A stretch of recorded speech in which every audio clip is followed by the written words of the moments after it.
Queremos esta mañana estudiar un tema que siempre surge cuando se habla de los 144,000, y es si el número 144,000 es literal o es simbólico. Pero antes, quiero preguntarles, ¿a cuánto les quedó claro el tema sobre la resurrección especial ayer, los que estuvieron aquí? ¿Les quedó claro? ¿Entienden cómo es que Elena White va a estar con los 144,000? ¿Y cómo la hermana Hastings, quien murió en 1850, va a estar con los 144,000? Porque van a resucitar antes de que Cristo venga y van a estar parados los 144,000 y los de la resurrección especial juntos para ver y presenciar la segunda venida de Jesús en su totalidad. Ahora, antes de que entremos a nuestro estudio de esta mañana sobre si el número es literal o simbólico, quisiera hacerles un anuncio. Yo escribí un librito, es el único libro que he escrito hasta ahora. Estoy en proceso de escribir varios, pero es el único que se ha publicado. Se llama Esperanza para el Planeta Tierra. ¿Cuántos conocen este librito? Oh, bastantes. ¿Cuántos lo han leído? Ajá, magnífico. Es un libro sencillo sobre el plan de salvación. Es algo que usted puede, no es bien teológico, bien complejo como lo que hemos estado estudiando aquí. Es un librito sencillo de leer sobre el plan de salvación, los dos misterios, vistos desde la perspectiva de los dos misterios. A la Pacific Press le quedaban 4,000 ejemplares. En mi iglesia tenemos un ministerio que se llama Prophetic Ministries. Yo soy el predicador de esa organización, pero no pertenece a mí. El dueño es un miembro de mi iglesia, un individuo muy pudiente que ha querido usar su dinero para proliferar el mensaje adventista. Entonces, él ha patrocinado una serie de predicaciones o varias predicaciones que yo he hecho para pasarlas a cassette con el fin de venderlas y distribuirlas lo más ampliamente posible. De la venta de los materiales de Prophetic Ministries yo no recibo ni un centavo de remuneración, no recibo ninguna comisión, ningún derecho de autor. Todos esos materiales, cuando se venden, el dinero regresa nuevamente al fondo del ministerio para pagar gastos de producción y para reproducir materiales adicionales. Esta organización compró los últimos 4,000 ejemplares que tenía la Pacific Press de este libro. Dicho sea de paso, se vendieron aproximadamente 50,000 de este libro, que fue el libro misionero para el año 1995. Y la razón por la cual lo compramos es para venderlo a las iglesias a un precio supremamente módico para que lo puedan usar en la obra misionera. Los que estén interesados, yo traje nada más 30 ejemplares. Nosotros los vendemos por $1 cada libro. Si ustedes desean conseguir en cantidad para sus iglesias, lo pueden hacer. Si quieren conseguir 100, 200, 500, 1,000, lo que ustedes quieran conseguir, hasta que nos queden, podemos facilitarles esos libros a $1. Si alguien quiere conseguirlo aquí, tengo 30 ejemplares y pueden hablar conmigo después. Sí, hermano. ¿Está bien? Está bien, después de la reunión hablamos. No quiero comprometerme ahora porque si me comprometo ahora se me olvida y entonces dice, pero pastor, si yo reservé, ¿por qué no me los dejó? Así que, dicho sea de paso, también grabé una serie de evangelística en video que se llama Descubriendo los Secretos de Génesis. Traje 3 juegos y ya anoche, sin haber anunciado nada, ya se fueron. Pero aquellos que estén interesados en conseguir esta serie, son 14 videos y cada video tiene 2 temas. O sea, son 28 temas evangelísticos. Todo el mensaje adventista presentado desde la perspectiva del libro de Génesis. Por ejemplo, anoche hablamos de las joyas en Génesis. Hay un tema sobre el sábado en Génesis, el diezmo en Génesis, la reforma pro salud en Génesis, el milenio en Génesis, la batalla de Armagedón en Génesis.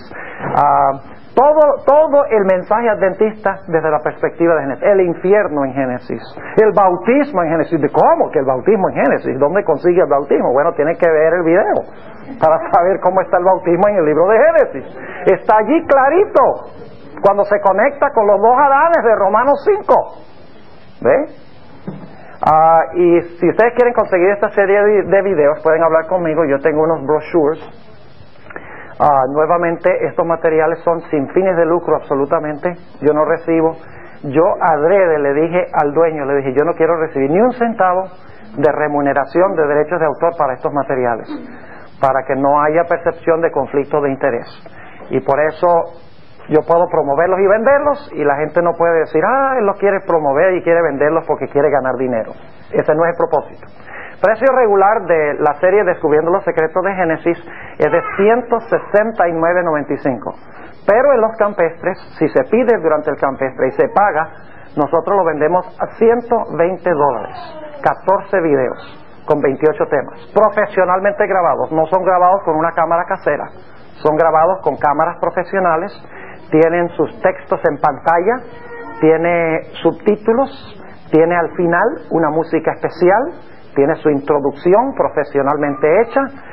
Viene con un manual para el laico de 60 páginas, cómo usar los videos para evangelismo de casa en casa, porque el propósito fue usar estos videos para proliferar el mensaje adventista. Qué lindo sería, por ejemplo, si estas personas que están entrando ahora de la iglesia del Dios vivo, ustedes en sus iglesias o en las iglesias de ellos que quieren unirse a la conferencia, pudieran presentarles toda la serie completa de los videos.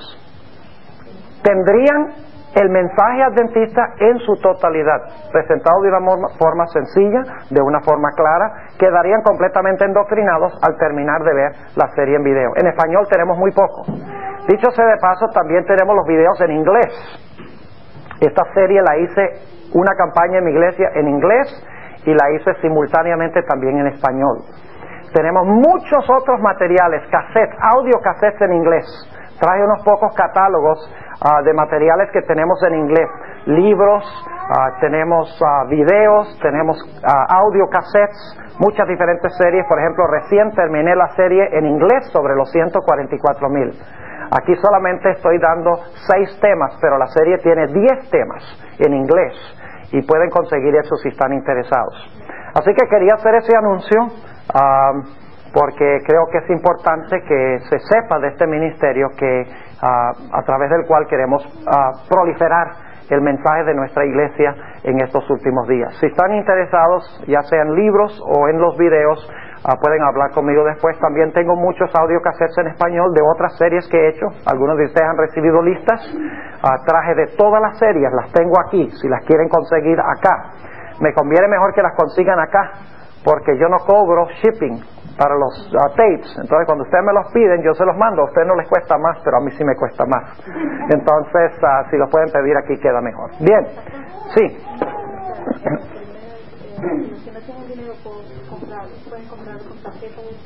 No estamos ahorita, no tenemos las facilidades para pagar con tarjeta de crédito.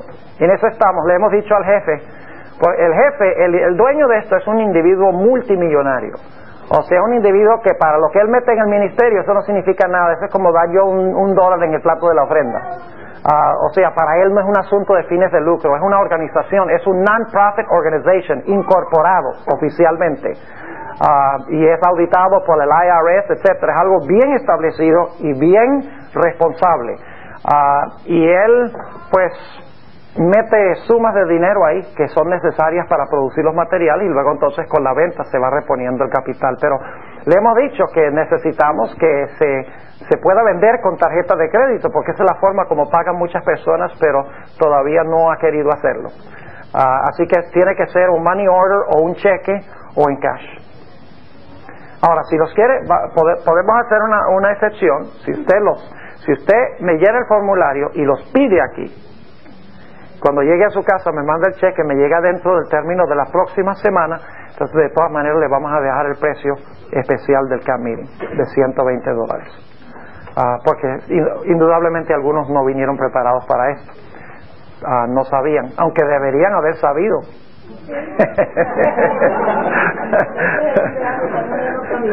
Sí, cuando vienen a los campamentos saben. Exacto, uno tiene que traer plata extra una vez al año, ¿verdad? Aunque sea. Ok, vamos a... Dicho sea de paso, otro anuncio antes de que se me olvide, y el tiempo vuela, pero esta tarde tenemos una sesión de preguntas y respuestas. Yo quiero pedirles por favor que me escriban las preguntas en un papelito. La razón por eso es que se ahorra mucho tiempo no teniendo que tener verbalmente las preguntas. Yo las puedo tener, y además de eso, antemano, yo puedo ver las preguntas, puedo organizar la respuesta en mi mente para darles una mejor respuesta. Así que quiero pedirles, los que van a hacer preguntas, que anoten las preguntas, que las escriban, y entonces, si sobra tiempo, vamos a contestar preguntas oralmente también. Bien, vamos a orar. Padre Celestial, te damos gracias una vez más porque nos has dado la vida este día. Te damos gracias porque podemos reunirnos aquí para estudiar tu palabra. Al estudiar este tema pedimos la dirección de tu Espíritu Santo. Ayúdanos, Señor, a luchar con todas las fuerzas que el Señor nos ha dado para ser hallados entre ese grupo selecto, el grupo de los 144,000. Te damos gracias de antemano por escuchar nuestra oración y por respondernos en el nombre de Jesús. Amén. Una de las grandes preguntas que surgen cuando se habla de los 144,000 es si el número 144,000 es literal o es simbólico. Ahora, yo quiero decirles desde un comienzo que yo creo que el número 144,000 es un número simbólico. Pero el grupo de los 144,000 son gente literal.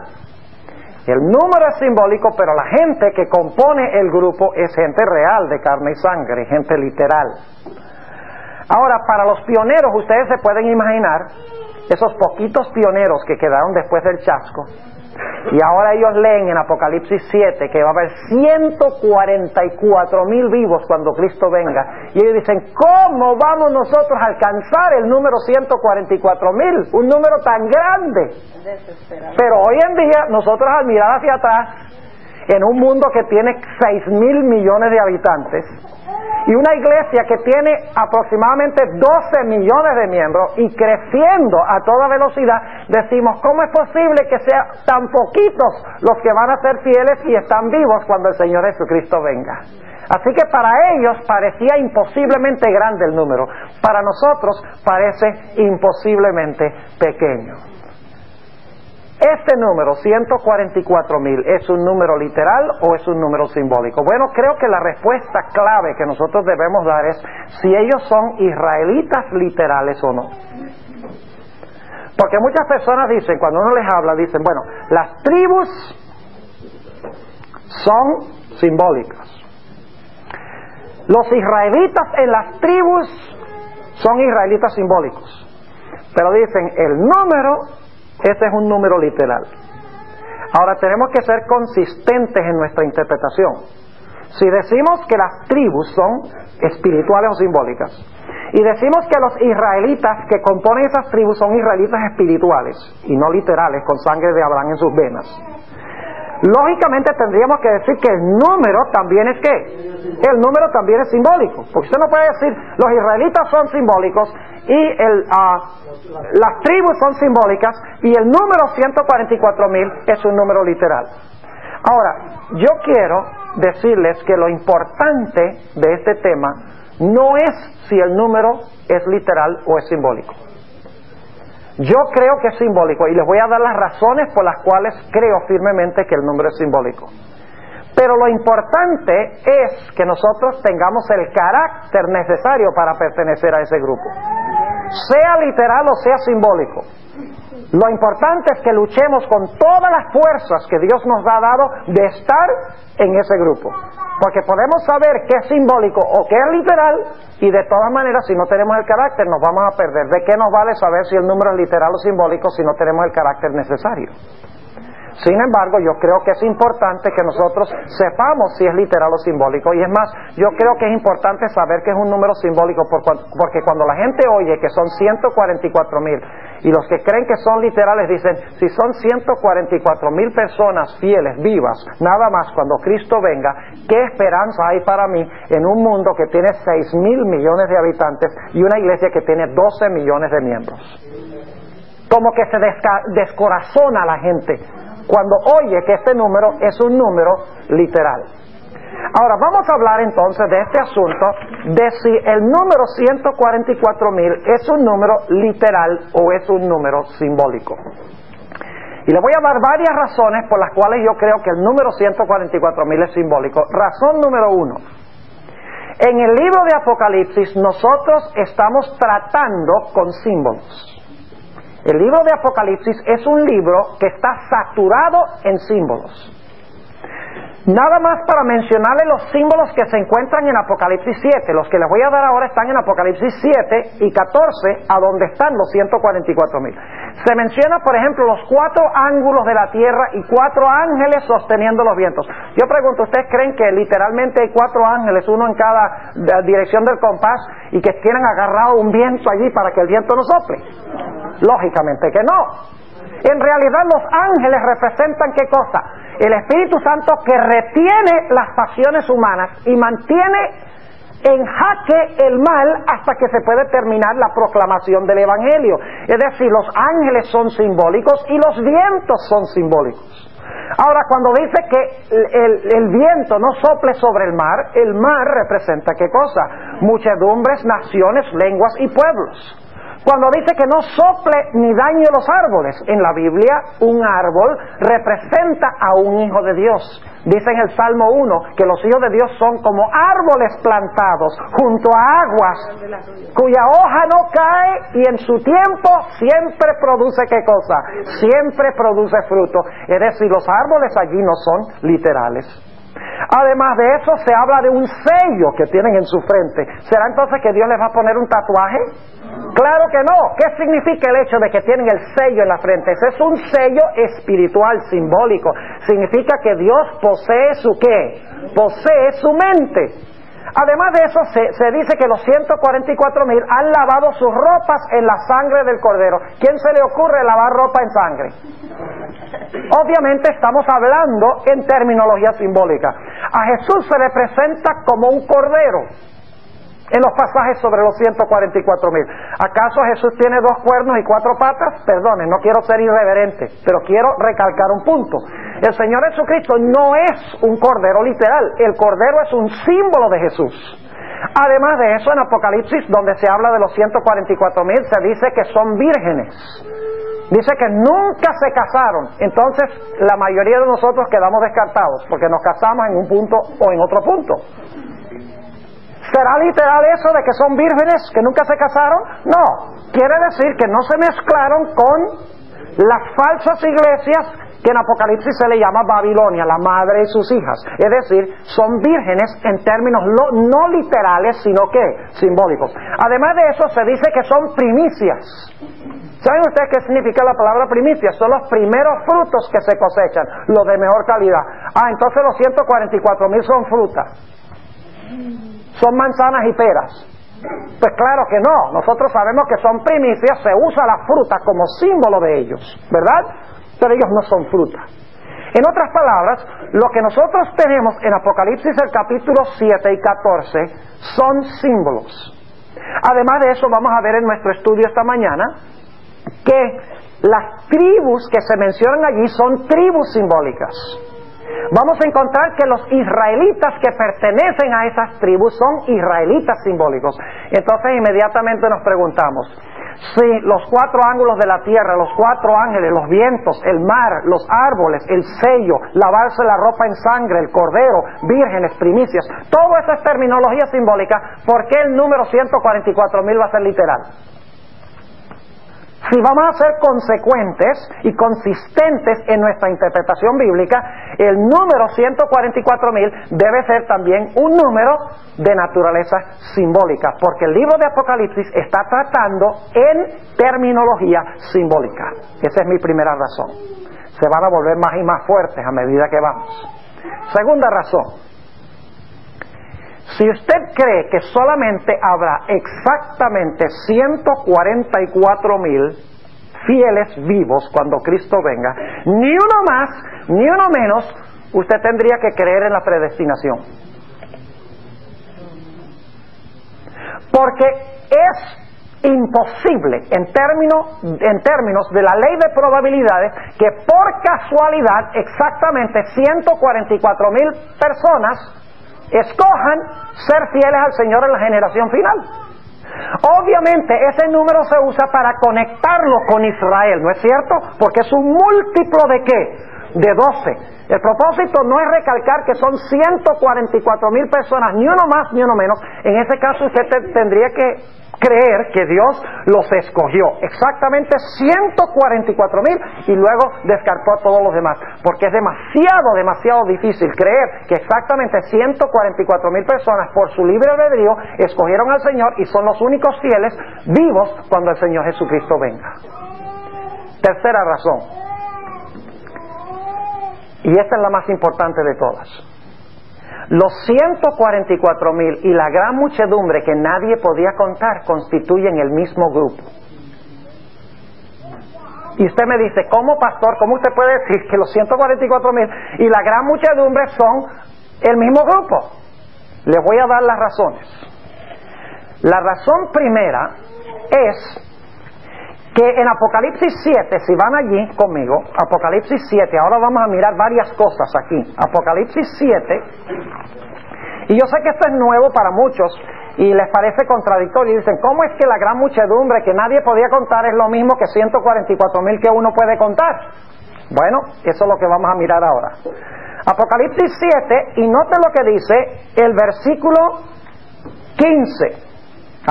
Esto está hablando de la gran muchedumbre. La gran muchedumbre que nadie podía contar. Dice, por esto están delante del trono de Dios. ¿Dónde están los 144,000? Aquí dice la gran muchedumbre, pero noten Apocalipsis 14:1. Dice, y miré, y aquí el Cordero estaba sobre el monte de Sión, con él 144,000 que tenían el nombre de su Padre escrito, ¿dónde? En sus frentes. Ahora, noten el versículo 15. Por eso están delante del trono de Dios y les sirven día y noche en su templo. Pregunta, ¿la gran muchedumbre que nadie podía contar sirve a Dios en el templo? ¿Sí o no? ¿Qué pasa? Que no los oigo casi. Voy a leerlo de nuevo para que les quede claro. Por esto están delante del trono de Dios y le sirven día y noche en su templo. Ahora escuchen lo que dice la sierva del Señor, Primeros Escritos, página 19. Primeros Escritos, página 19, dice la sierva del Señor. Está participando con los 144,000 en visión. Dice ella, cuando íbamos a entrar en el santo templo, Jesús alzó su melodiosa voz y dijo, únicamente los 144,000 entran en este lugar. Y exclamamos, aleluya. ¿Quiénes son los únicos, según la sierva del Señor, que entran al templo? Los 144,000. Pero ¿dónde está la gran muchedumbre que nadie podía contar? Le está sirviendo en el templo. ¿Están conmigo o no? ¿Cómo es que la gran muchedumbre que nadie podía contar está sirviendo a Dios en el templo? Los 144,000 son los únicos que pueden entrar en el templo. La única conclusión a la cual podemos llegar es que los 144,000 y la gran muchedumbre, que ambos entran al templo, constituyen el mismo grupo. ¿Están conmigo? Ahora, y si ustedes tienen otra solución, me gustaría oírla. Porque si Apocalipsis dice que la gran muchedumbre le sirve día y noche en el templo, y la hermana White dice que solo los 144,000 entran en el templo, entonces la única conclusión es que la gran muchedumbre y los 144,000, que ambos entran al templo, constituyen el mismo grupo. Ahora, yo no entiendo eso. ¿Cómo hago mejor para explicarlo? Quizás por el español. Ah, por mi mal español. No, por tu mal español, porque yo también te equivoco. Ok, voy a explicarlo de nuevo.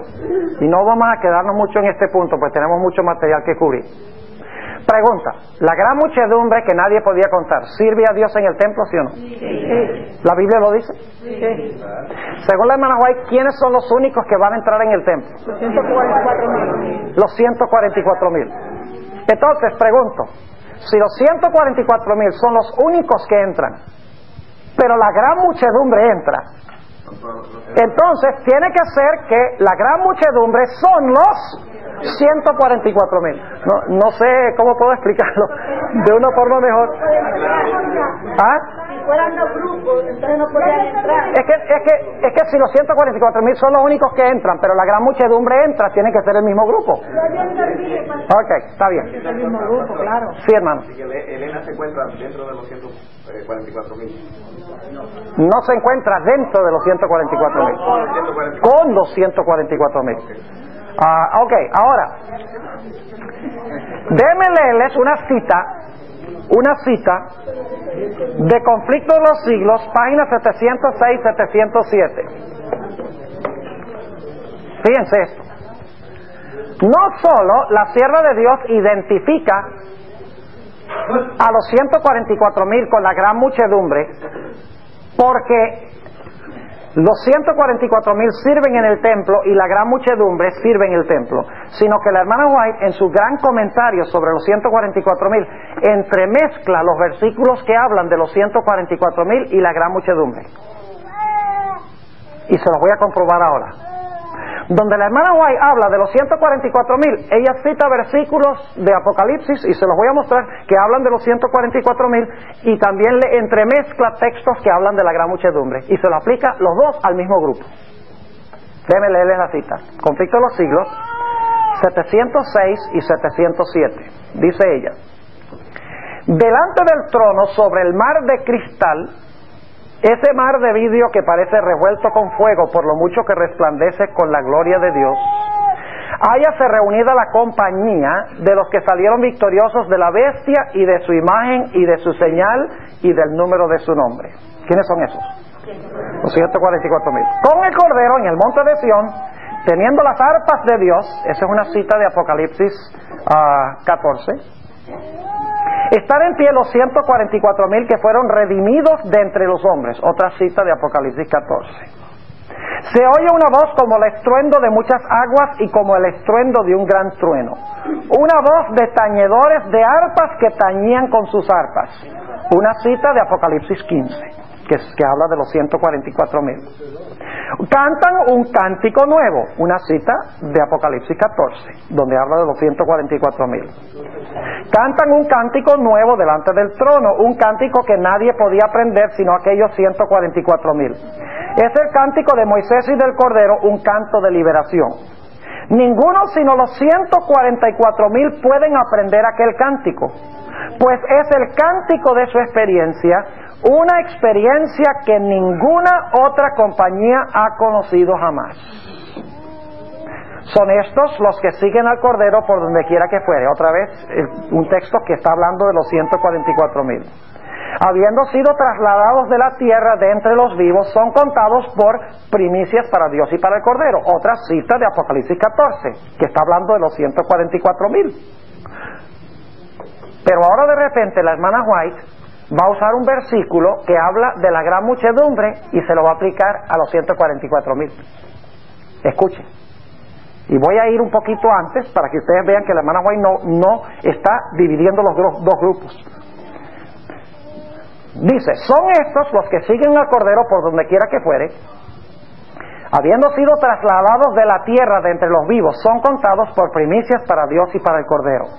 Estos son los que han venido de grande tribulación. Eso está hablando desde la gran muchedumbre, pero la hermana White se lo está aplicando a los 144,000. Estos son los que han venido de grande tribulación. Y saben ustedes que esa traducción, grande tribulación, no refleja perfectamente lo que dice el griego.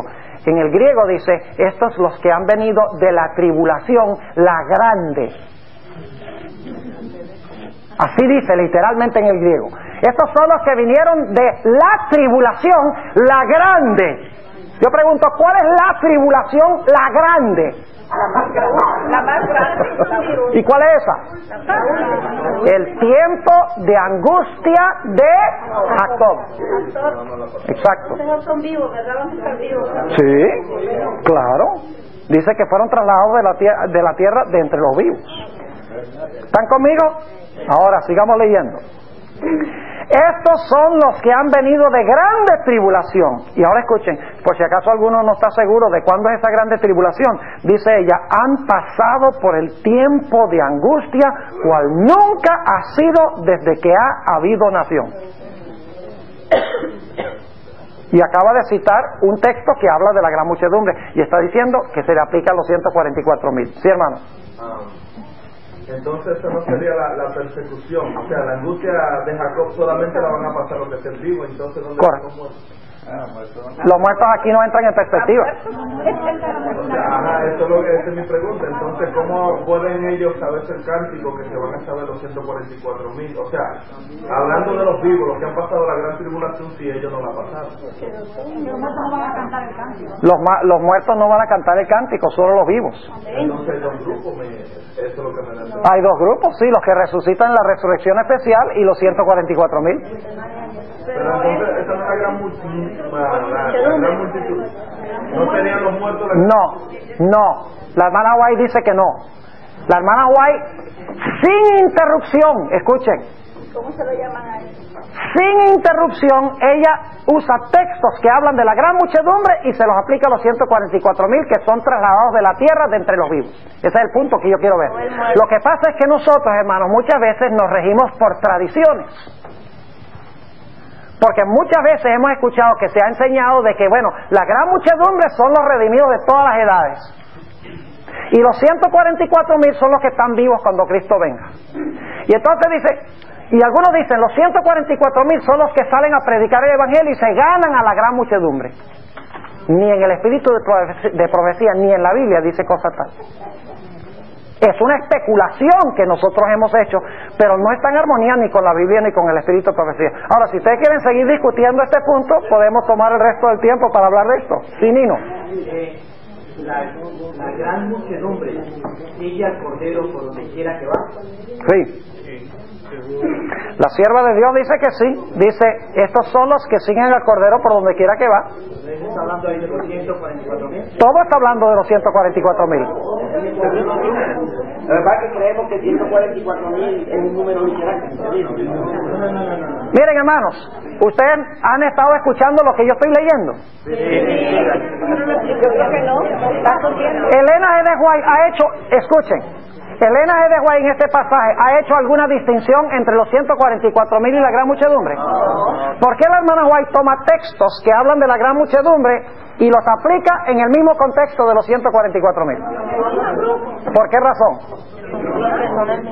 Porque son el mismo grupo. Ahora déjenme terminar de leer la cita. Lamentablemente ustedes no tienen el conflicto de los siglos y no me pueden seguir, pero si pudieran verlo, les quedaría más claro. Dice, estos son los que han venido de grande tribulación. Han pasado por el tiempo de angustia, cual nunca ha sido desde que ha habido nación. Han sentido la angustia del tiempo de la aflicción de Jacob. Han estado sin intercesor durante el derramamiento final de los juicios de Dios. Intercalado entre todo esto está la cita que dice, estos son los que salieron de la grande tribulación, que es una cita que habla de la gran muchedumbre.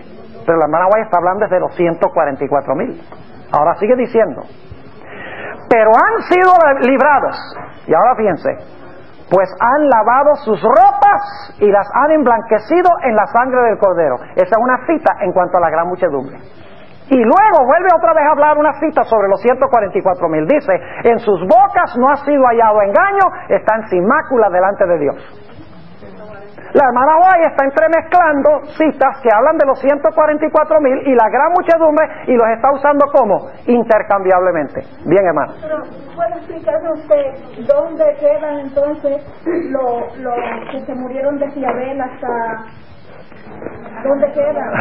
Ese no es nuestro tema de esta mañana. Oh, ese es otro tema. Ese es otro tema y no está incluido en nada de lo que estamos hablando esta mañana. Ve, porque el asunto es que, mire, yo expliqué este asunto ayer, ¿verdad? En la mañana. ¿Quedó claro ayer?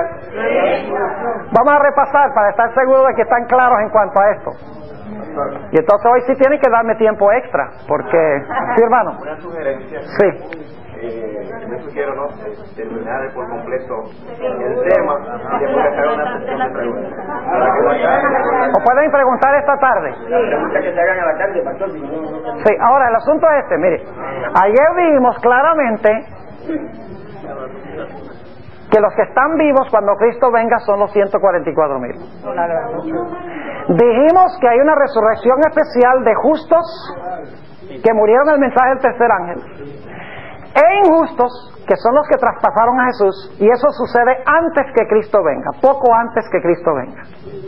Mencionamos que ya cuando Cristo llega en su segunda venida, está sobre la tierra, va a resucitar a todos los que murieron desde Abel hasta 1844. O sea que ayer cubrimos ese tema todas las resurrecciones, etcétera. Sí, tiene que conseguir el café. En la sección de preguntas y respuestas, dejemos la pregunta. Ok, ahora, no es que yo no quiero que ustedes pregunten, hermanos y hermanas, no me entiendan mal. Yo quiero que pregunten, pero el problema es que si ya lo hemos cubierto, y si no hay forma que lo pueda explicar mejor, entonces tenemos que seguir adelante, porque tenemos que cubrir el material. Bien, ahora, ¿les quedó claro este punto en cuanto a Elena G. de White? ¿Cómo ella intercambia los textos que hablan de la gran muchedumbre y de los 144,000 y lo incluye como un solo grupo? ¿Les quedó claro ese punto? Ok, espero que les haya quedado claro ese punto. Ahora, yo quisiera ir a Apocalipsis 7 para mostrarles qué es lo que está sucediendo, por qué la hermana White identifica los dos grupos. Apocalipsis, el capítulo 7. Y quiero que noten, vamos a estudiarlo con detalle ahora, vamos a ver qué es lo que está pasando aquí. Apocalipsis 7:1 en adelante. Y después de estas cosas vi 4 ángeles que estaban sobre los 4 ángulos de la tierra, deteniendo los 4 vientos de la tierra, para que no soplase viento sobre la tierra, ni sobre la mar, ni sobre ningún árbol. Yo les pregunto, cuando se sueltan los vientos, ¿qué es lo que sucede? Significa que se retiró el Espíritu Santo y ahora viene el tiempo de angustia, ¿sí o no? Viene la destrucción, la desolación final, las plagas, el día de la ira de Dios, ¿ok? Mientras se retienen los vientos, la puerta de la gracia no se ha cerrado, porque se está sellando a la gente antes de que se suelten los vientos. Ya cuando se sueltan los vientos, viene el tiempo de angustia, las plagas y la desolación final. Ahora, pregunto entonces, Apocalipsis 7 está hablando de eventos que suceden antes de la tribulación o después de la tribulación. Antes. Y está hablando de sellamiento, preparando a la gente para pasar, ¿por qué? Por la tribulación. Para que los vientos no lo destruyan con todos los demás. ¿Están conmigo o no? Versículo 2.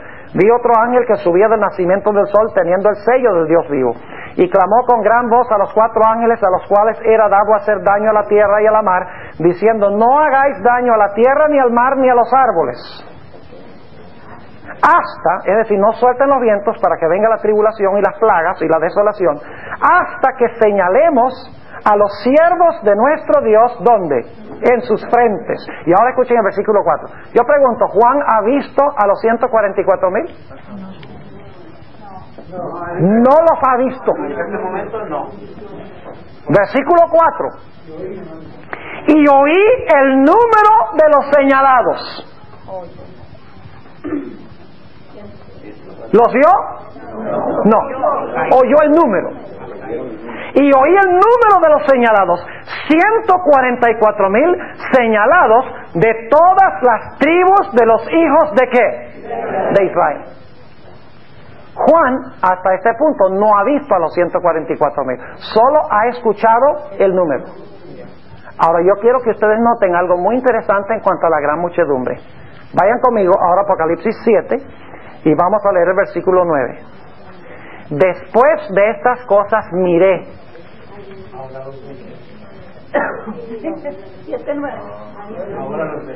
¿Están conmigo? Se lo voy a comprobar. Que mire. ¿Y qué mira? Una gran compañía, la cual ninguno podía contar. Ahora escuchen bien.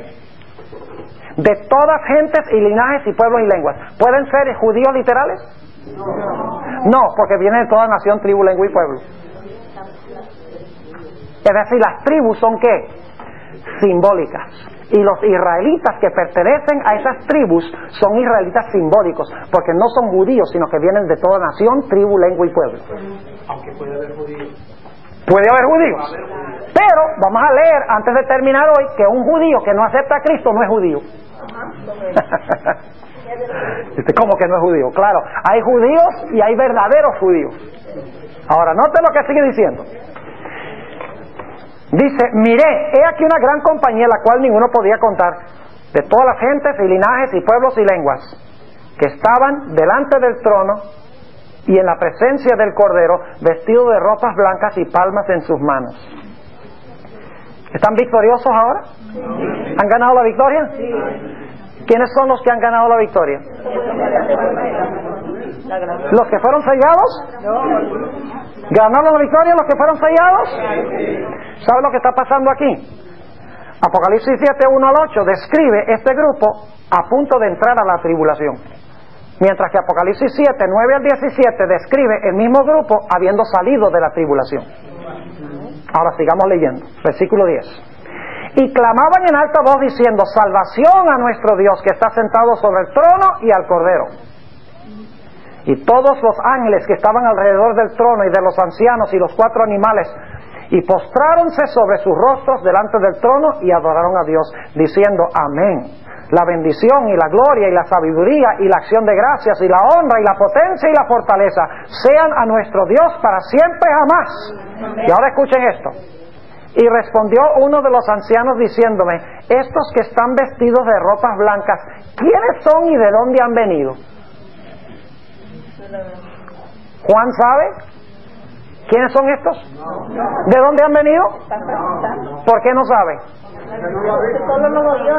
Porque Apocalipsis 7 y el versículo 4 dice que él oyó el número, pero no los ha visto. ¿Cuántos están conmigo? ¿Sí? ¿Están o no están? Hasta este punto, ¿Juan ha visto el grupo de los 144,000? ¿Solamente a qué? Ha oído el número. Ahora Dios le dice, ahora te voy a mostrar este grupo.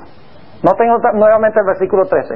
Respondió uno de los ancianos diciéndome, estos que están vestidos de ropas blancas, ¿quiénes son y de dónde han venido? Y yo le dije, Señor, tú lo sabes. Y él me dijo, estos son los que han venido. Y yo no sé por qué ponen de grande tribulación, porque eso es muy general. De grande tribulación. Bueno, nosotros también pasamos por grandes tribulaciones, ¿no es cierto? Pero en el griego aquí dice de la tribulación, la grande, literalmente. Esta es de la tribulación, la grande. En otras palabras, es la tribulación, el tiempo de angustia de ¿qué? De Jacob. Esa es la única tribulación que la Biblia llama la grande tribulación. Las demás son tribulación, pero esta es la grande tribulación. Pregunto, entonces, sí, pastor. En la versión del 90, ajá, dice la gran tribulación. La gran tribulación.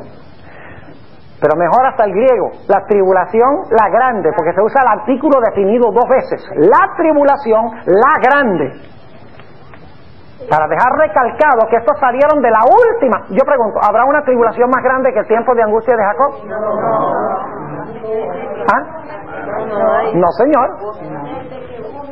Solo hay una tribulación que se le puede decir la tribulación la grande, y es el tiempo de angustia de Jacob.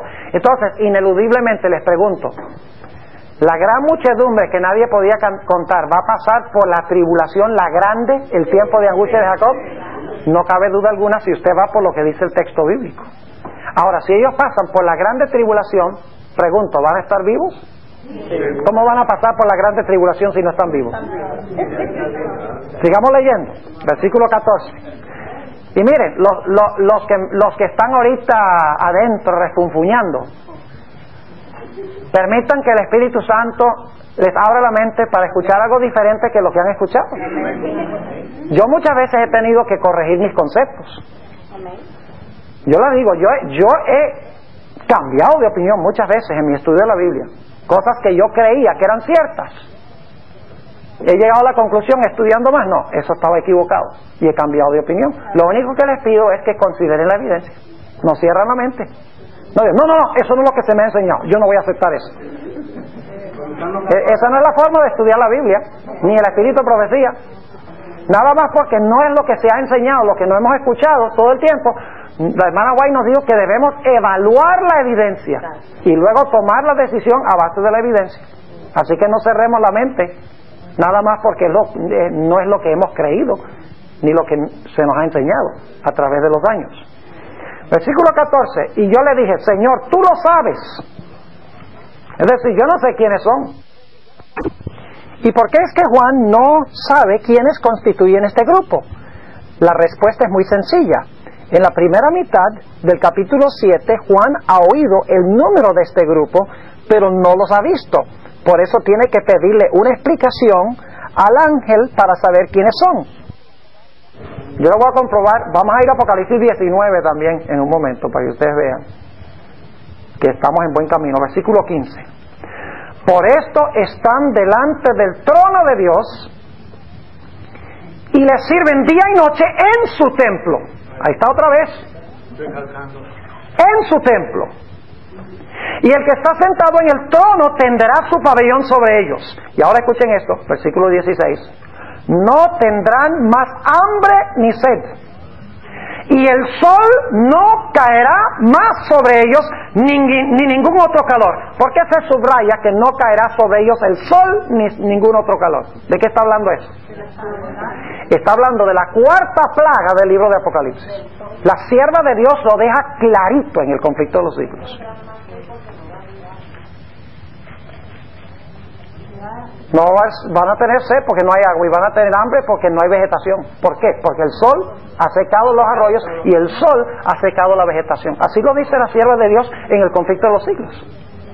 Pero aquí dice que el sol no va a brillar más sobre ellos. Pregunto entonces, ¿pasaron ellos por el periodo de la cuarta plaga, el sol que quemó las cosas con un intenso calor? Claro que sí. Sin embargo, esa plaga cae después que se cierra la puerta de la gracia, cuando no habrá más mártires. Tiene que ser entonces que la gran muchedumbre estaba ¿qué? Estaba viva durante el periodo de la cuarta plaga.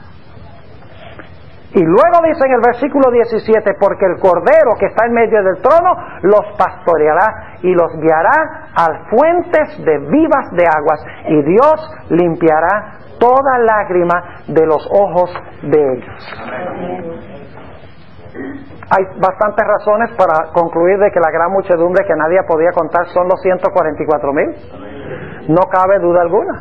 Si miramos lo que dice la Biblia y lo que dice el Espíritu de Profecía y lo tomamos seriamente, nos damos cuenta que lo que tenemos en Apocalipsis 7 es, en los primeros 8 versículos, Dios habla del sellamiento de su pueblo que está por entrar a la grande tribulación.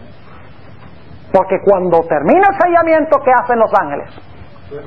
Sueltan los vientos y viene ¿qué cosa? La gran tribulación, la grande. La segunda perspectiva de este grupo son la muchedumbre que nadie podía contar, y describe el mismo grupo que fue sellado a punto de entrar a la tribulación, y ahora los presenta como habiendo ¿qué cosa? Salido de la grande tribulación, han blanqueado la sangre, y Dios los lleva a aguas vivas, y no tendrán más calor, el sol no brillará sobre ellos, su alimento estará seguro. Es decir, tenemos dos cuadros: los 144,000 a punto de entrar a la tribulación cuando están siendo sellados para ser protegidos cuando se suelten los vientos, y el mismo grupo que se conoce como la gran muchedumbre que nadie podía contar, que es ese grupo que salió de la grande tribulación y ahora está redimida con Dios, sana y salva. Ahora ustedes dicen, bueno pastor, pero ¿cómo puede haber una perspectiva tan aparentemente contradictoria? 144,000 y luego una muchedumbre que nadie podía contar, y es el mismo grupo. ¿Saben lo que Dios quiere hacer? Y se los voy a mostrar en un momento. Lo que Dios quiere que nosotros veamos es que esta generación serán su verdadero Israel. Por eso se usa una intensificación del número 12. Pero con la gran muchedumbre que nadie podía contar, quería decir, este Israel en realidad no son 144,000 personas literales, en realidad es una muchedumbre de personas que nadie podía contar. ¿Están entendiendo lo que estoy diciendo? Ahora, yo quiero mostrarles esto yendo a Apocalipsis, a otras partes donde se usa este mismo sistema de ver y oír. Esto es algo común en los escritos de Juan en Apocalipsis. Vayan conmigo a Apocalipsis 1. Y el versículo 10, Dios muchas veces le muestra algo a Juan y luego le dice, ve y oye, y a veces oye y luego ve. Y lo que oye y lo que ve es lo mismo. Note lo que dice Apocalipsis 1 y el versículo 10. Apocalipsis 1:10. Dice, yo fui en el Espíritu en el día del Señor y oí detrás de mí una gran voz como de trompeta. ¿Ha visto Juan algo todavía? Todo lo que ha presenciado lo ha ¿qué? Oído. Pero ahora noten el versículo 12. Y me volví a ver la voz que hablaba conmigo y vuelto vi 7 candeleros de oro, y luego habla de Cristo, quien está en medio de los candeleros. Yo pregunto, ¿lo que oye y lo que ve es lo mismo? Claro que sí. Ahora déjenme mostrarles un ejemplo aún más interesante. Vayan conmigo a Apocalipsis el capítulo 5 y el versículo 5. Apocalipsis el capítulo 5. Este fenómeno de ver y oír, y que lo que ve y lo que oye es lo mismo, pero se expresa en términos distintos, es muy común en el libro de Apocalipsis. Note lo que dice Apocalipsis 5 y el versículo 5. Está hablando del libro que tiene 7 sellos. Dice, y uno de los ancianos me dice, no llores. He aquí el león de la tribu de Judá. ¿El quién? El león de la tribu de Judá. ¿Quién es ese? Ah, gracias, Cristo. El león de la tribu de Judá, la raíz de David, que ha vencido para abrir el libro y desatar sus 7 sellos. Yo pregunto aquí, ¿Juan está viendo al león o está oyendo que hay un león? Está oyéndolo, no lo ha visto. Sí, porque dice, uno de los ancianos me dice, no llores. Y aquí el león de la tribu de Judá, la raíz de David, que ha vencido para abrir el libro y desatar sus 7 sellos. Pero ahora noten, y miré, y he aquí en medio del trono y de los 4 animales, y en medio de los ancianos estaba un cordero. Óigame, esto está raro. Un león que es un cordero. ¿Cuántos de ustedes creen que el león y el cordero es la misma persona? El león y el cordero no es el mismo. Lo que Juan oye y lo que Juan ve es el mismo individuo. ¿Cómo es que el ángel le dice, mira, el león va a desatar los sellos, y luego Juan mira y lo que ve es un cordero? Porque tiene la fuerza de Dios. ¿Está viendo lo que oyó? Claro, en términos aparentemente contradictorios, pero no son contradictorios. Lo que pasa es que se quiere mostrar que Cristo tiene derecho a ser león que gobierna porque llegó a ser cordero que muere. Amén. Están relacionados los dos. En otras palabras, aunque parecen contradictorios, son el mismo individuo y hay una relación estrecha entre los dos. ¿Me están entendiendo lo que estoy diciendo? Ahora vamos a un ejemplo, Apocalipsis 19, para que vean otra vez este mismo fenómeno. Apocalipsis el capítulo 19 y el versículo 1.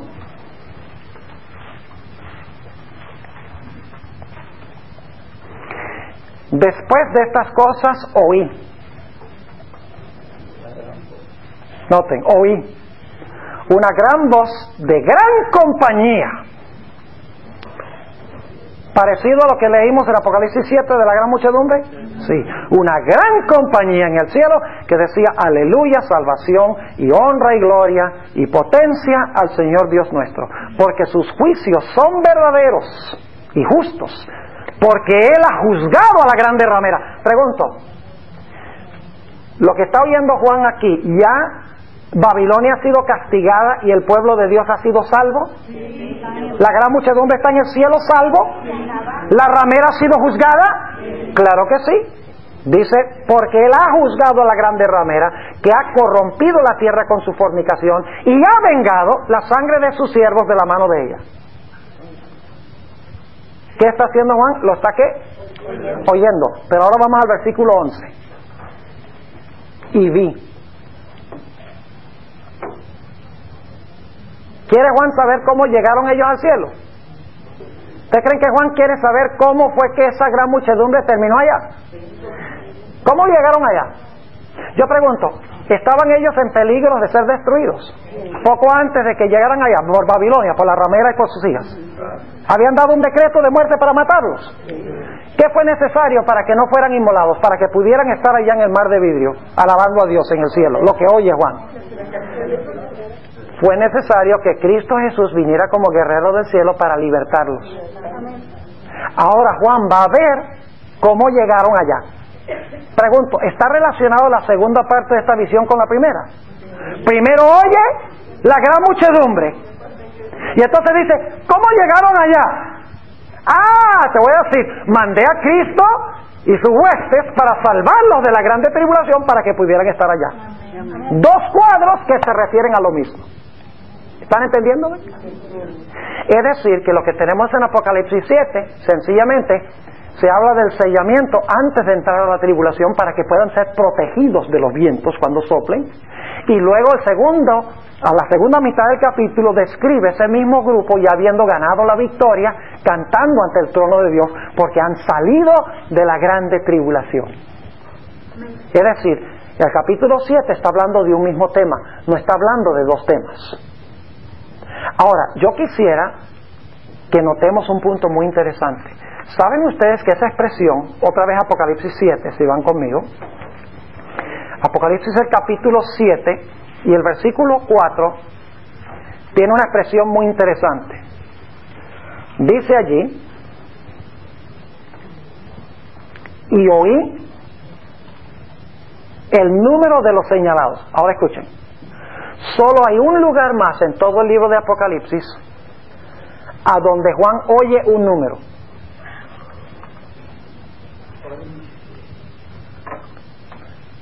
Un número de personas. No estamos hablando del número de la bestia, etc. Estamos hablando del número de personas, un grupo, del número de un grupo de personas. Solo dos sitios en el libro de Apocalipsis. Este es uno. Este está hablando de los salvos o de los perdidos.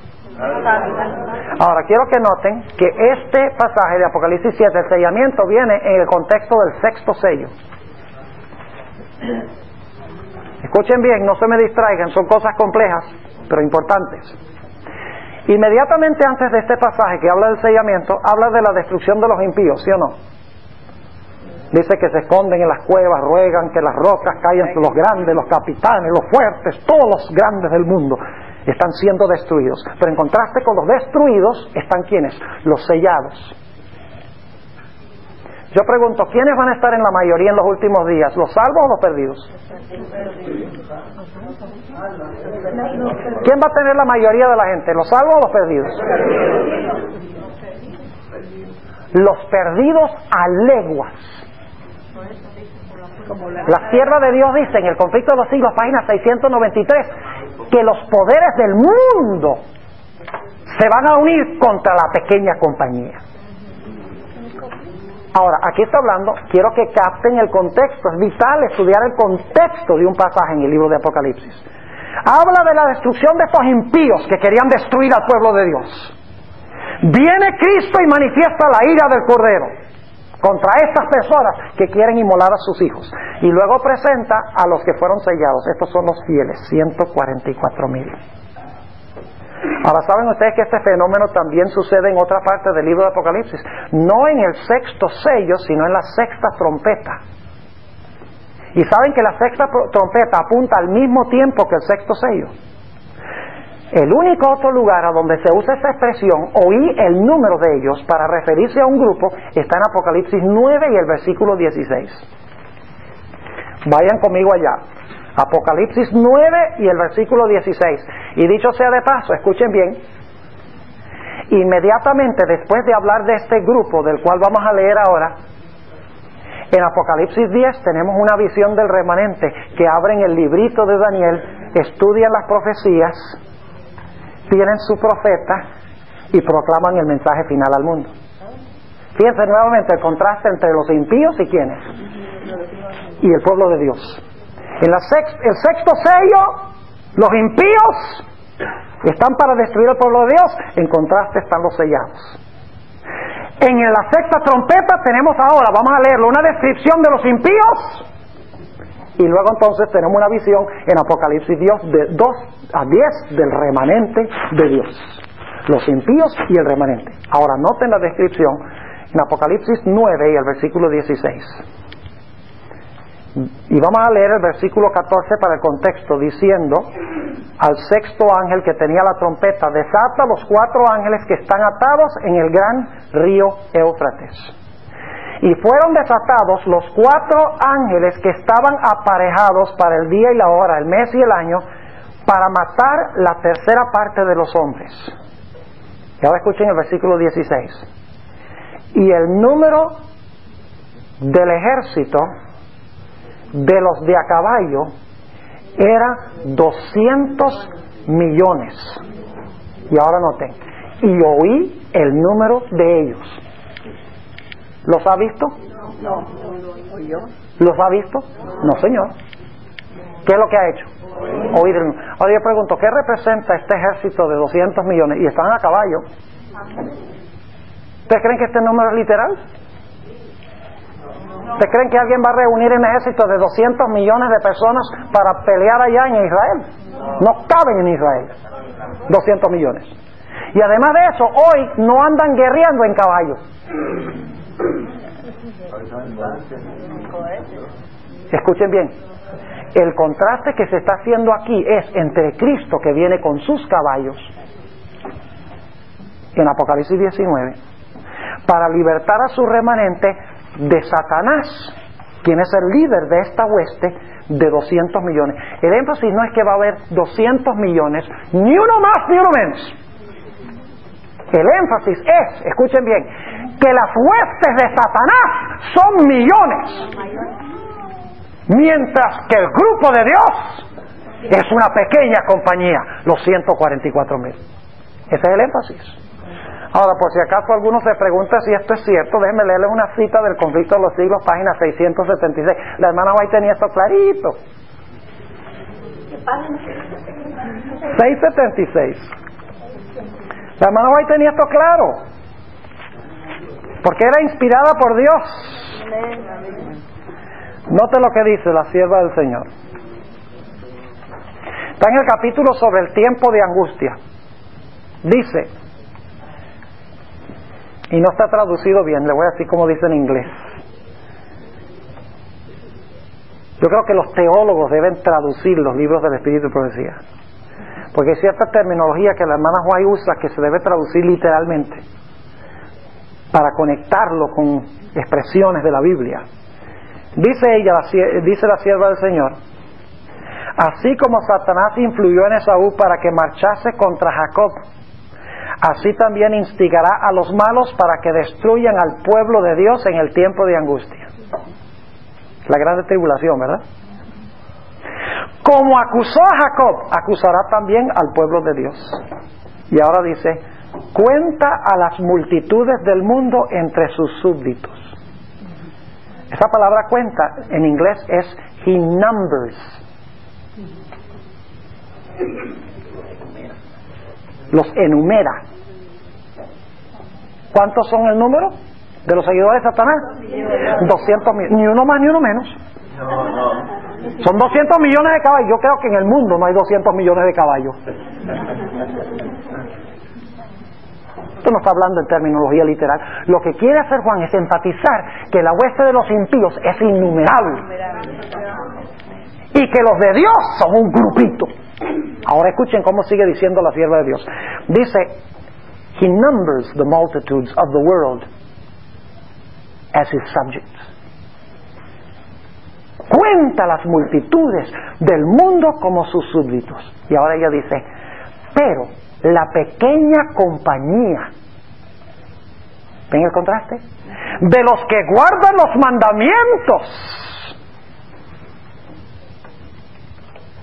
e infiere que que guarda sus mandamientos, que guarda los mandamientos de Dios, resiste a su pretensión a la supremacía. Y luego dice, si pudiese hacerlos desaparecer, la hermana White usa una expresión más clara, if he could blot them out from the earth. ¿Qué significa blot out? Borrar, tachar. O sea, la expresión no es hacerlos desaparecer. Entonces tiene que conseguir los libros en inglés. ¿Ves? Es como, por ejemplo, leer la Biblia en griego y en hebreo. Mucho mejor leerlo en griego y en hebreo, porque cuando usted tiene una traducción, usted tiene es una traducción a otro idioma y se pierde la fuerza original. Eso es lo lindo de saber leer inglés, los libros de la hermana White en el original. Como por ejemplo, en la traducción dice que Babilonia enseña doctrinas ponzoñosas. En inglés dice poisonous doctrines. ¿Por qué no traducen doctrinas venenosas? Porque ponzoñoso, bueno, una ponzoña tiene una avispa, ¿verdad? Entonces inyecta el veneno, pero ¿por qué no decir el veneno de una vez? You hear me? All right. Praise the Lord. Así que dice, si pudiese tacharlos de la tierra, su triunfo sería ¿qué cosa? Completo.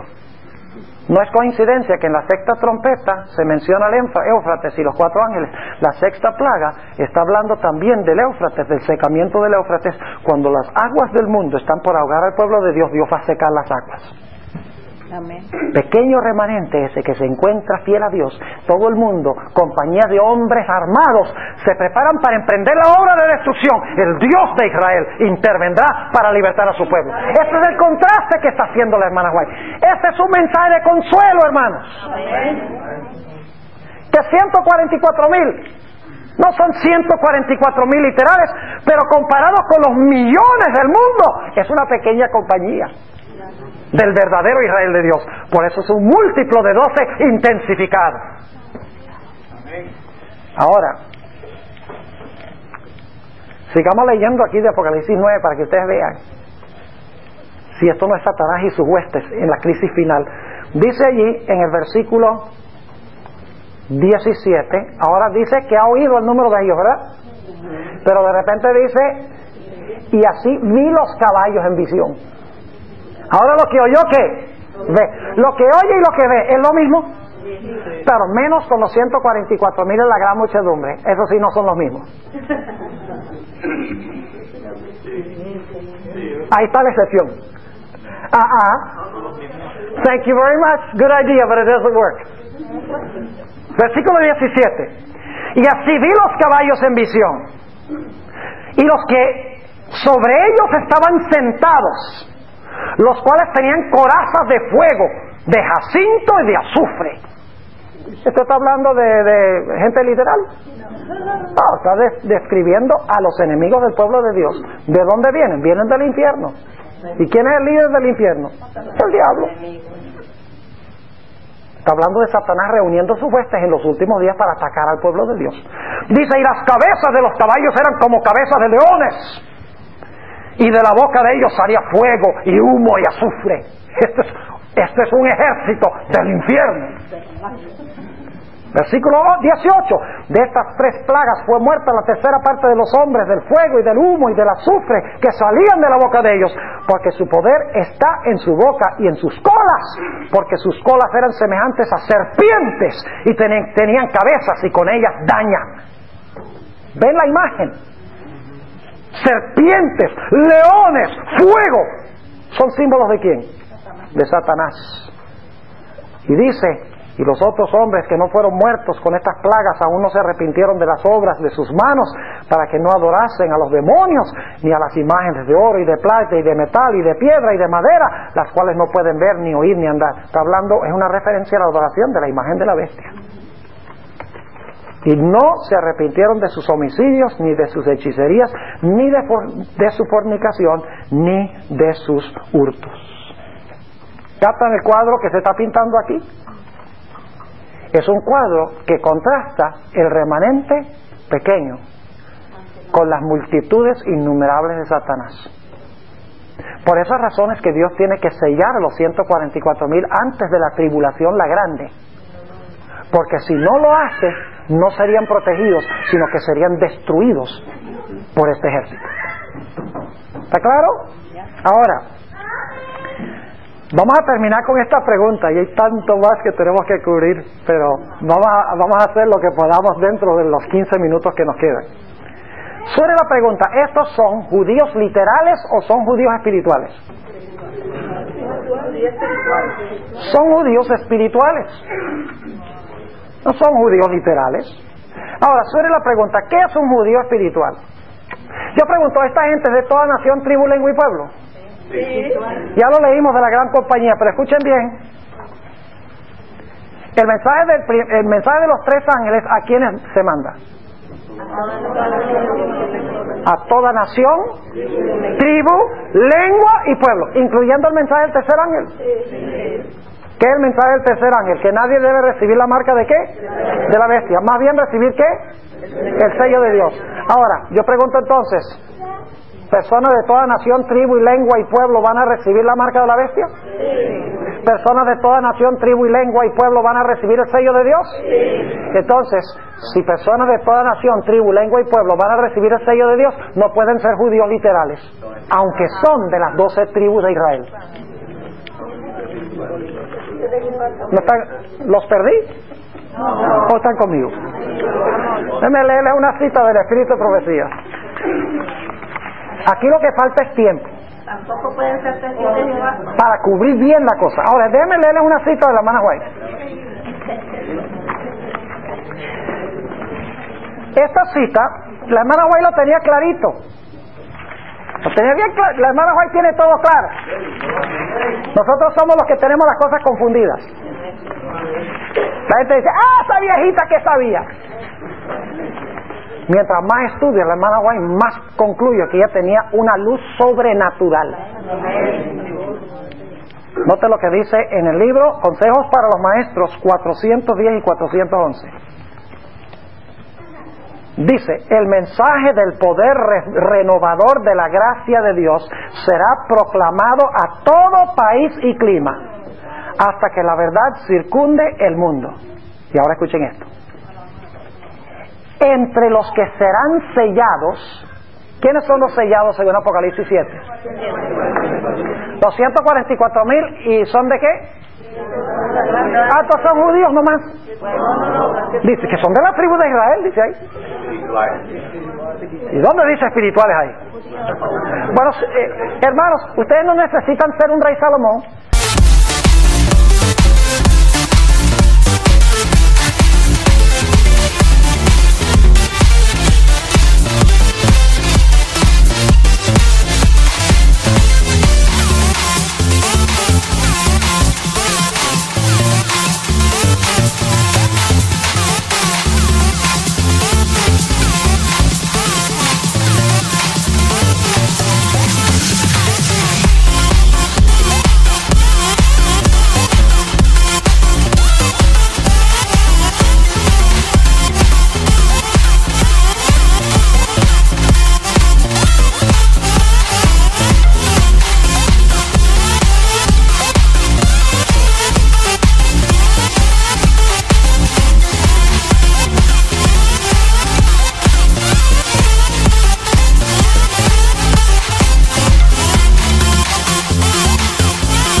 Tener la sabiduría de un rey Salomón para saber que si los mensajes de los tres ángeles, incluyendo la advertencia de no recibir la marca de la bestia y sí recibir el sello de Dios, si eso va a toda nación, tribu, lengua y pueblo, entonces va a haber sellados en toda nación, tribu, lengua y pueblo.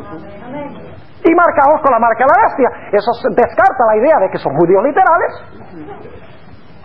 Y demuestra que los sellados no están en Israel, están en todo el mundo. Amén. La batalla final no es en Israel, la batalla final es mundial. Sigue diciendo ella. Entre los que serán sellados habrá quienes vendrán de toda nación, tribu, lengua y pueblo. De todo país se reunirán hombres y mujeres. Y ahora escuchen esto, que estarán delante del trono de Dios y del Cordero, exclamando: salvación a nuestro Dios que está sentado sobre el trono y al Cordero. Ay, un momentico, esa es una cita que se le aplica a la gran muchedumbre.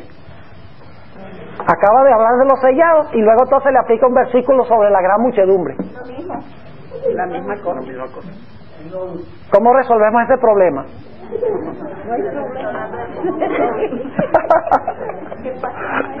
Página 410 y 411. Sí, ella acaba de hablar, dice, estaba sellado de toda nación, tribu, lengua y pueblo. Y luego entonces toma un versículo que habla de la gran muchedumbre y dice, estos son los que van a ser sellados. Entonces, ¿cómo así? ¿La gran muchedumbre? Entonces ¿son qué? ¿Los mismos 144,000? Sigue diciendo, pero antes que esta obra sea realizada, debemos experimentar aquí en nuestro propio país la obra del Espíritu Santo en nuestros corazones. Ahora, vamos a Juan 1 y vamos a concluir hablando sobre lo que es un judío. Si son de toda nación, tribu, lengua y pueblo, y son judíos, tenemos que saber que es un judío. ¿Cuántos aquí son judíos? Levanten la mano los que son judíos. Ah, algunos no son judíos. Lo siento por ustedes, se van a perder. Si no son judíos, se perdieron. Si no son miembros de Israel, se perdieron. ¿Cuántos son judíos? Ah, más, pero todavía hay algunos que no levantan la mano. Vamos a Juan 1. Juan 1.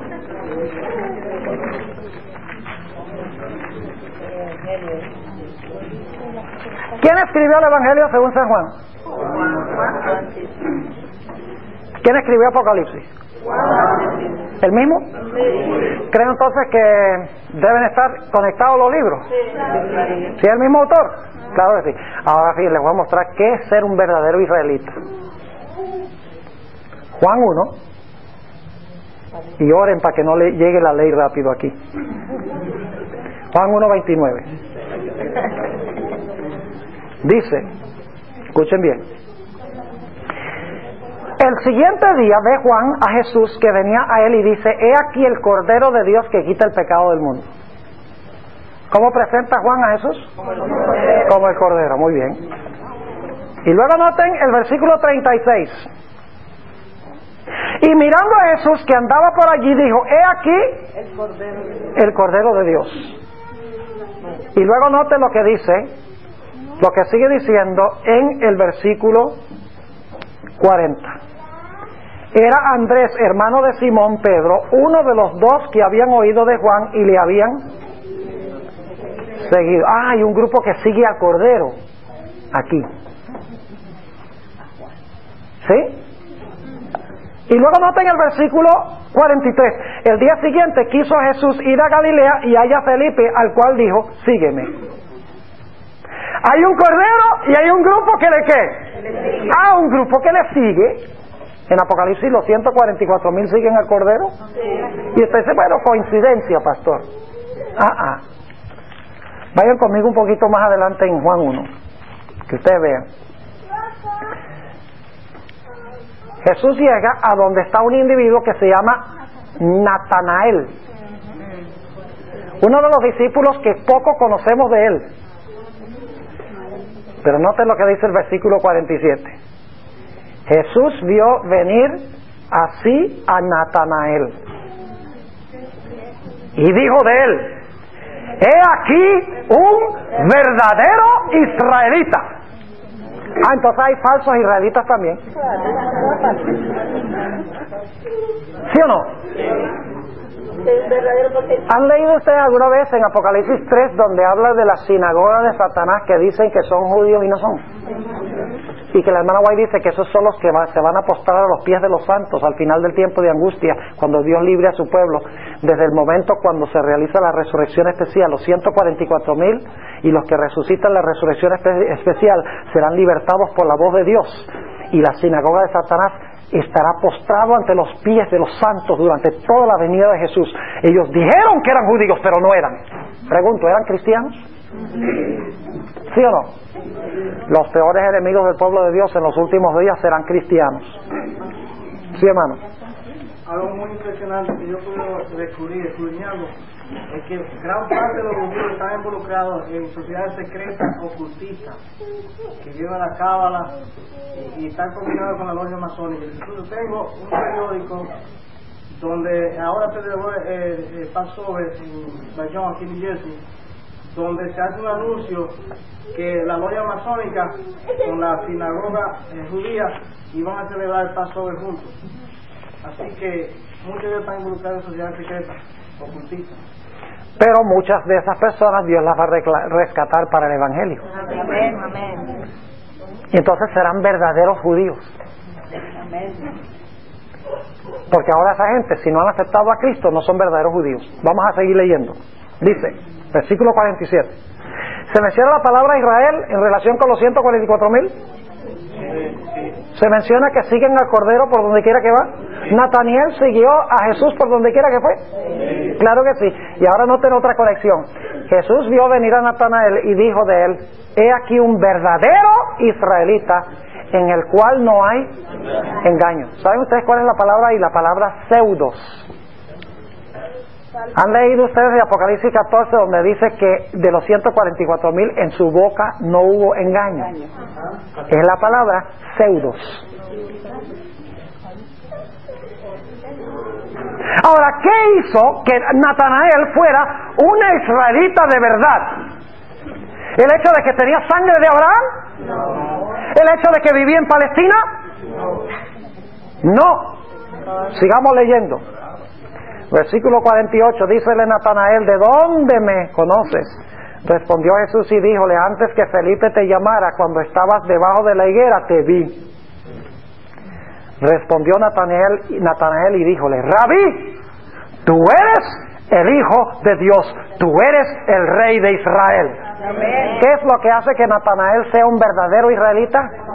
El hecho de que aceptó a Cristo Jesús como el Mesías, como su Salvador personal, que siguió al Cordero por donde quiera que va. No es la sangre que usted tiene. ¿Sabe usted que la mayoría de las iglesias hoy en día dicen que Apocalipsis está hablando de una guerra que se va a realizar en el Medio Oriente? Y que esto está hablando de judíos literales en Apocalipsis, que se van a levantar los árabes y los chinos y los rusos y van a venir una coalición de 200 millones para atacar a Israel allá en el Valle de Megido. ¡Qué falsificación! Con razón se le llama al protestantismo apóstata el falso profeta, porque ha establecido todo un sistema falso de interpretación profética, dirigiendo los ojos a Israel cuando el enemigo está en Roma,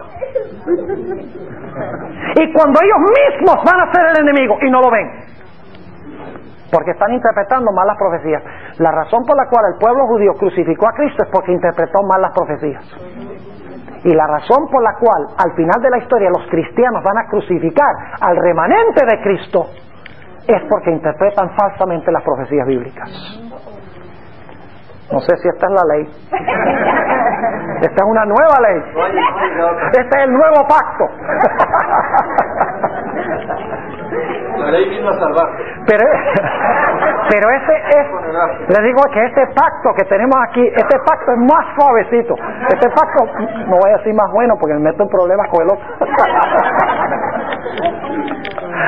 Ahora, ¿entienden lo que significa ser israelita, ser judío?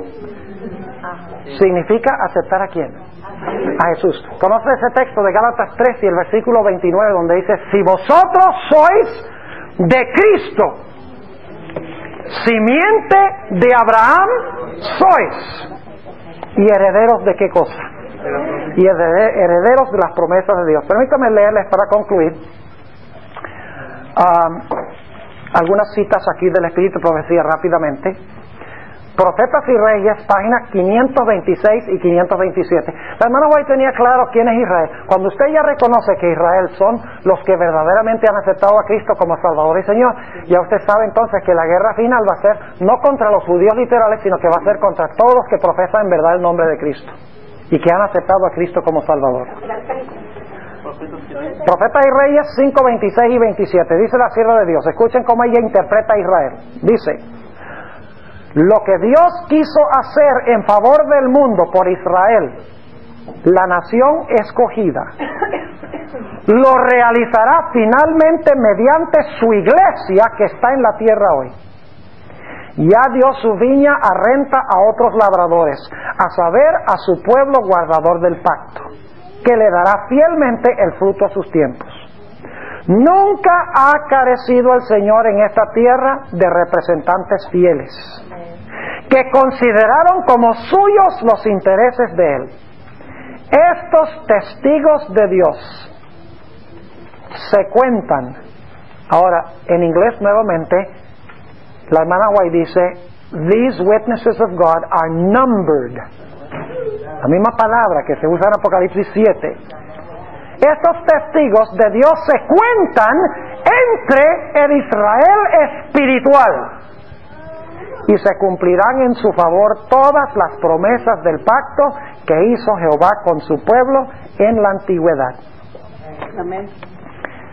Otra cita que se encuentra en Profetas y Reyes, página 272, dice la sierva del Señor: A Isaías le tocó presentar claramente a Judá la verdad de que entre el Israel de Dios iban a contarse, nuevamente, would be numbered, muchos que no eran descendientes de Abraham según la carne. Dice, entre el Israel de Dios iban a contarse muchos que no eran descendientes de Abraham según la carne. En la página 275, esa es la página 272, en la página 275 de Profetas y Reyes, la sierva de Dios dice, el Espíritu de Dios iba a derramarse sobre toda carne. Está hablando del día del Pentecostés. Los que tuviesen hambre y sed de justicia debían contarse entre el Israel de Dios. ¿Qué significa entonces ser Israel de Dios? Significa aceptar al Señor Jesucristo como nuestro Salvador y como nuestro Señor. Y aquí llego a mi último punto en el minuto que me queda. No es suficiente aceptar a Jesús como Salvador. Hay que aceptar a Jesús también como Señor. El mundo cristiano habla mucho de la gracia y habla mucho de la justificación, pero la sierva de Dios dice que Dios no justificará a nadie que no esté dispuesto de ser santificado también. No es suficiente que estemos en Cristo, Cristo tiene que estar en nosotros.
Muy diferente decir que estamos en Cristo que Cristo en nosotros.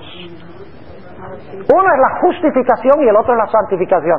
Ahora ustedes dicen, ¿cómo es que yo puedo desarrollar ese carácter de Cristo? Jesús lo ha dado muy claramente cómo podemos llegar a ser su Israel.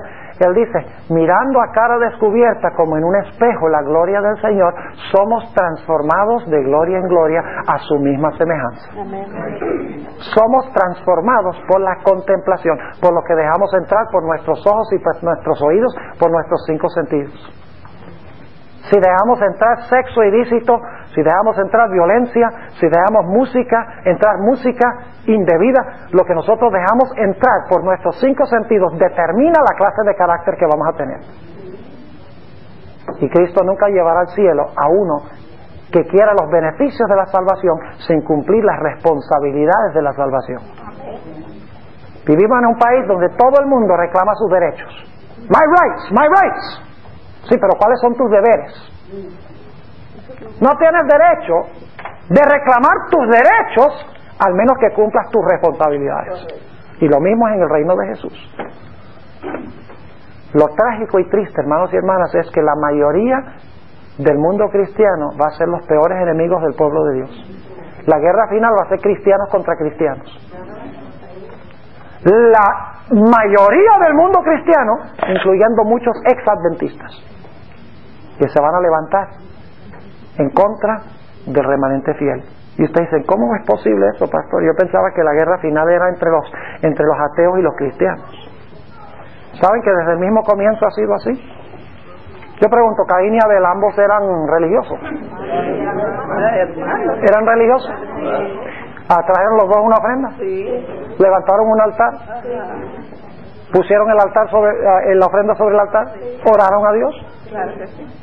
¿Y qué eran? Hermanos. La guerra original prefigura la guerra final. Tengo un tema en la serie de videos, Se llama la batalla de Armagedón. La mejor forma de entender la batalla de Armagedón es estudiar la historia de Caín y Abel, la primera batalla de Armagedón de la historia.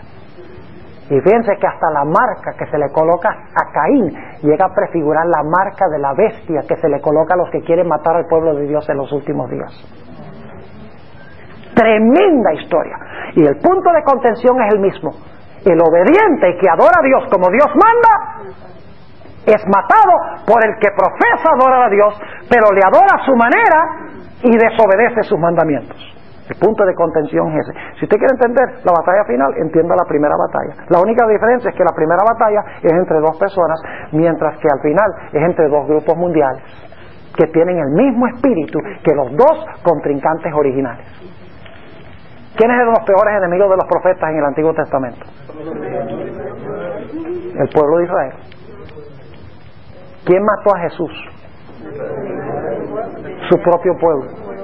¿Quién mató al remanente durante la Edad Media? La iglesia. ¿Y qué le hace a usted pensar que al final va a ser diferente? El Señor Jesucristo dice en Juan 16, 1 y 2.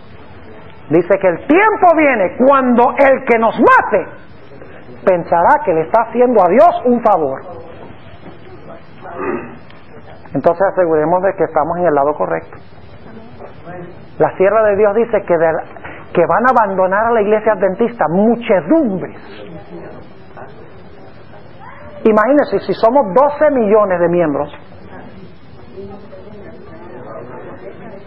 12 millones de miembros, si se van a ir muchedumbres, ¿cuántos van a quedar? Un pequeño remanente, pero saben, gloria a Dios, lo que va a pasar. Como decía el pastor Chao esta mañana en la reunión de pastores, la obra de Dios no va a conocer escasez de gente. Amén. Porque por cada uno que se salga van a entrar un montón. Amén. Y esos que entran van a tomar la corona de los que se salieron.